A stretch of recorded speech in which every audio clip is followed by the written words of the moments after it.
And we're back, guys. I'm your host, Good Energy. I give you the rundown on tennis coverage every day. Was watching the NBA Finals earlier. Really, really good series. Boston and Dallas. Two really solid teams. Look, I've been to both of those arenas. Both are beautiful. But it looks like Dallas might be in trouble, guys. I mean, they're taking on one of the best defensive teams. And when it comes to playoff basketball, especially championship basketball, look, if you can outscore someone, you can win. But if you can stop someone, you'll never lose. And you're seeing Boston right now just put down the defense. That's why Drew Holiday was brought to Boston. He was brought there to help them win a championship by shutting down the guards. And of course, it happened to be Kyrie. He really frustrated Kyrie tonight. You know, watching Kyrie. Kyrie had an isolation up top, and he went through the legs about 3 times. He could have blew by him, but what happens is when you're facing someone that's really, really good on defense, they're just banging you, bumping you all night long.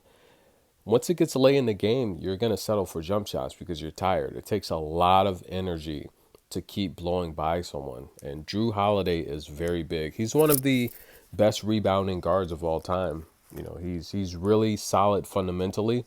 But I mean, when it comes to fundamentals, Kyrie is the most talented player, probably point guard in the league.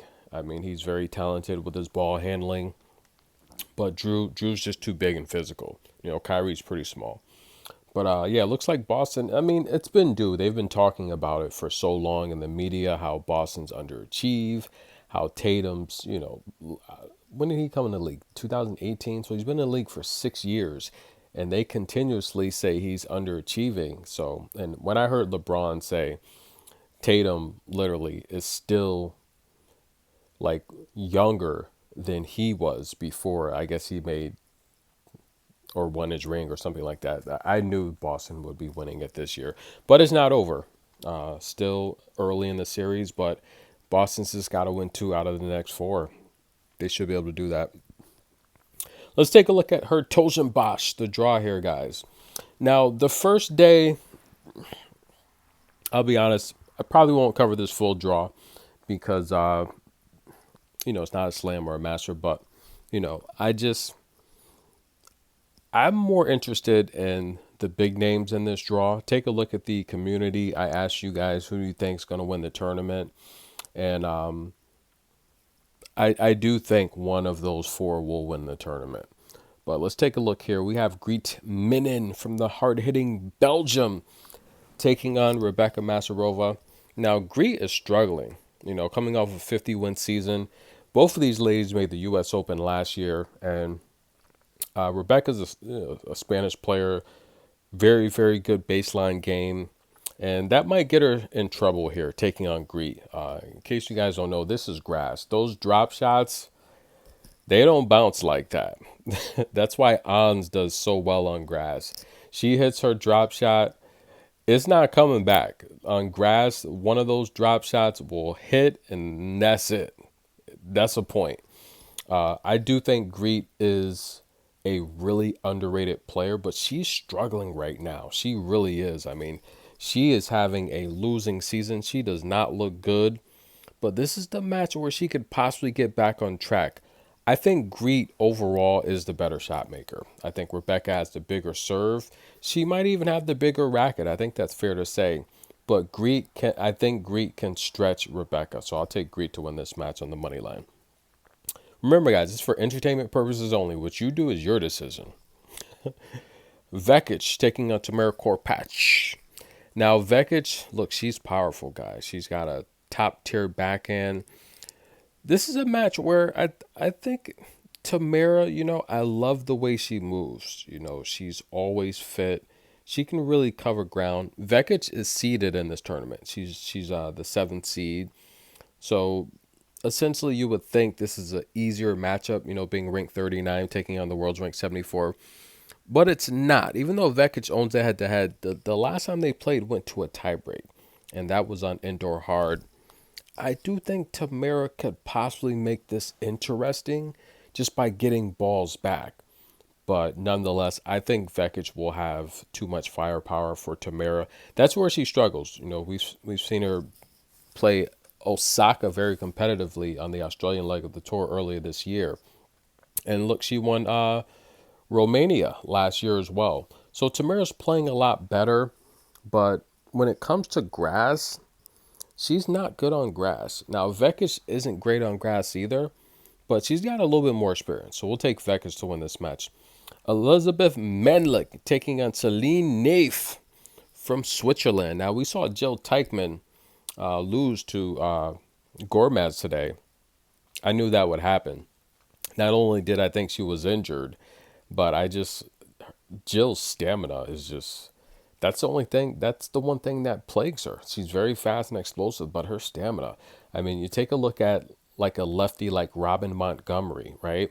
And you take a look at a lefty like Jill Teichmann, just the mechanics. Robin, even though she's a lot younger, she's very sound, very technical, a lot more stronger and accurate. Take a look at Jill Teichmann blasting her forehand, and it's like she's out of breath every hit. So she's struggling. She really is struggling. That's the championship she should have won, but I knew she would lose that. She was gassed. She should have lost yesterday. I say it all the time.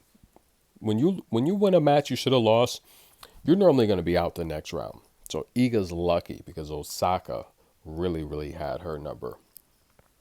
Manlick is playing good, guys. She's come through qualifiers, and this is a dangerous match for the lucky wild card holder and Celine from Switzerland. Now, Celine had a good run here last year, which is why I think she got the wild card. We saw her beat Venus Williams, and she did pretty good. Whereas Elizabeth Manlick, she's from the USA, guys. She's a little bit older in this spot, but she's having a bad season. Now, we saw her put together 30-plus win seasons, kind of get her name in the mix. Celine had that one big season last year where she won 41 matches, and she was one of the teenagers I said you might kind of want to look out for last year.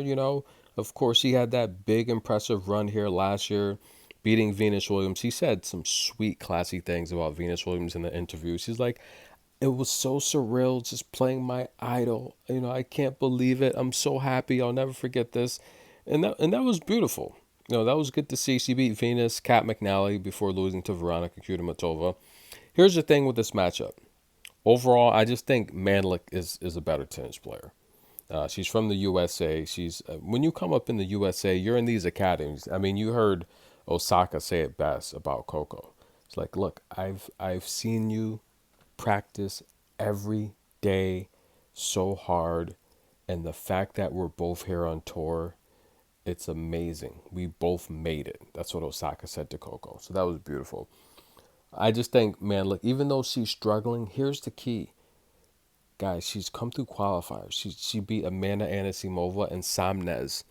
Those are two really good players. Celine hasn't played in a few days. Now, I mean, she did play Julie Niemeyer, who's very good, and that was a good matchup. But she's lost 5 matches in a row, taking on someone that's come through qualifiers. Manlick's the underdog in this spot. I think Manlick should win this match outright. Not only do I think she's better, she owns the head-to-head, but she's already used to this surface. Now, Celine did wow us last year. She's surprised with some good wins. She's a good talent. I just think Manlick's better. Despite her struggling, she's put together 2 solid wins against 2 really good opponents on grass.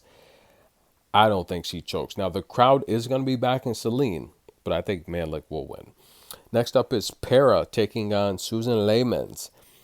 This is a match here where Pera, look, I say Pera is a Rus, just a younger version of her, right? Pera's good on clay. Bernarda Pera, here's the thing. She's not great on grass, but neither is Lammens. She's horrible on grass. In fact, she's never even won a match at all on grass. Is it gonna happen now? I don't think so. I don't think Pera loses this match in this spot. She's taking on someone that's very inexperienced in grass, and I don't want to sit here and act like Bernarda Pera is great on grass. She hasn't focused on grass either. She's got a losing record on grass. She's a clay player, we know that, but she's a veteran. She's experienced. And this, I say it all the time. Bernarda Pera loses matches she should win, and the matches you think she should lose, she plays her best. But she should have enough to get past Lammens. So Pera for the victory. Who's next? We got the return of BB on the beat, Bianca Andreescu. This is going to be good, guys. It's going to be good. And I really don't know what to say of Bianca, to be honest with you. I thought she overachieved last time out, the French Open, by beating Sarah Turmo and Anna Kalinskaya before losing to Polini, but she did win three. She's taking on someone who's warmed up to the courts, Ava Liz, Harankakova. Vetter's won two in a row here. I don't like matchups like that because that's where upsets happen, but those are only two wins on grass.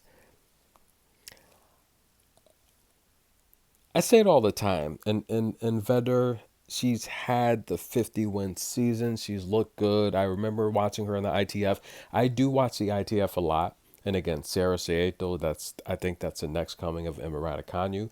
It's watching and just watching Emma Raducanu on the ITF and just seeing her go to New York and do that.